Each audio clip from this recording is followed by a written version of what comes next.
we were talking to Latinos who are also frustrated about the border. What they wanted is, control of the border. They don't want to see the chaos of the border. How does that impact your vision of the American dream?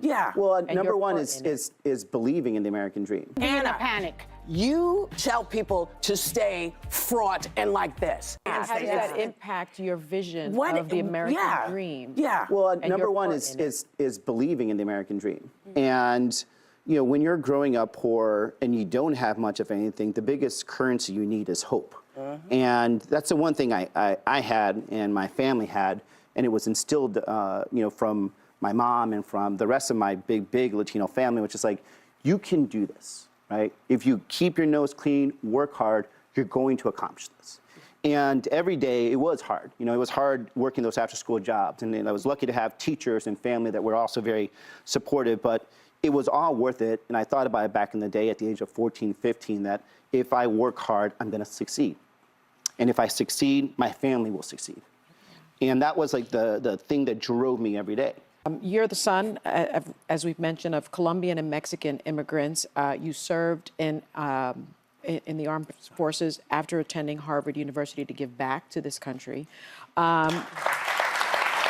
And you've indicated that the Biden administration wasn't meeting the needs of border states. And this weekend, Trump laid out his mass deportation plan on Meet the Press. Do you think Trump will be able to do what he says he's going to do? And what do you think really needs to be done to address the issue at the border? So from my experience and talking to people in Arizona, the only swing border state, and talking to our border mayors and also talking to, border sheriffs, police, nonprofits, everything else, what they wanted is, control of the border. They don't want to see the chaos of the border. We have a broken immigration system. And I think recognizing that, Matt, one of the things that I saw that was probably the hardest thing to hear was people saying and feeling like, I'm working so hard and I don't think I'm going to make it. And then the worst thing to hear after that is, I don't think my kids are actually going to be better off than I. And, for us that are parents, and I'm lucky to have 2 kids, that's the worst thing, because we're willing to sacrifice whatever we can for our children, right? And we'll take the personal hits. My mom took the personal hits, working the hard jobs, having to sacrifice a lot, but she knew that her kids would be better off in the future. And when you're hearing it on the campaign trail, they just don't think it's going to happen. That's when you know that there's something really wrong in what's happening right now. We talk about Latino males. The reason I was able to kind of understand what's happening there was because, growing up Latino and working those work sites and working overtime just to help out my family, I understood the frustration I was hearing out in the community. And we were focused right away on the cost of everything, groceries, rent. But even, being out there and talking to not just my Republican friends, we were talking to Latinos who are also frustrated about the border. And we started talking about how, something's going on at the border that's different from what people have experienced in the past, and we need to actually focus on this and talk about solutions. We've been talking about this issue of pardoning people on the January 6th committee, even though they did not commit any crimes.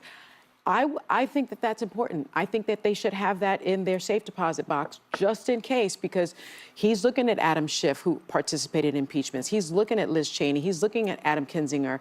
And I can't imagine that he won't try to weaponize the Justice Department. When this man tells you what he's thinking out loud, you should believe him. First of all, thank God for Liz Cheney. Yesterday, she put out a very strong statement condemning what Donald Trump had said. And I kind of felt like, like that song.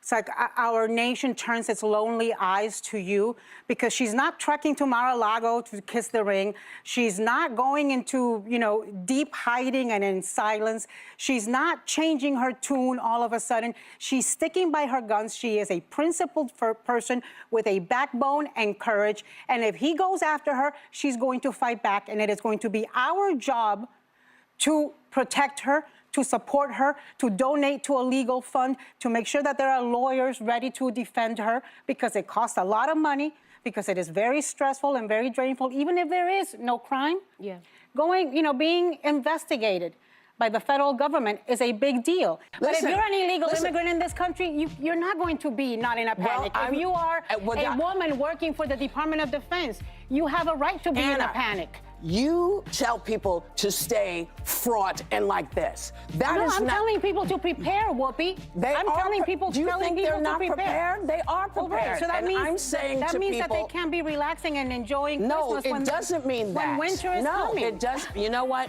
I'm sorry. I mean, I disagree. Winter is here. Right. Winter's been with us, and my point is, we can lay down and do nothing for the next 15 days, and then be freaking out for the next 4 or 2 but my years. point to you is but we my are point, in a privileged position that a lot of I have people who are a going to be family under his attack who are is not. going through the same thing. I want his Anna, enemies calm listening. down. I'm not panicking. Yeah. Like, we just have to We live. gotta- You we have have to live. figure out This is what the we're United panicking States of for. America.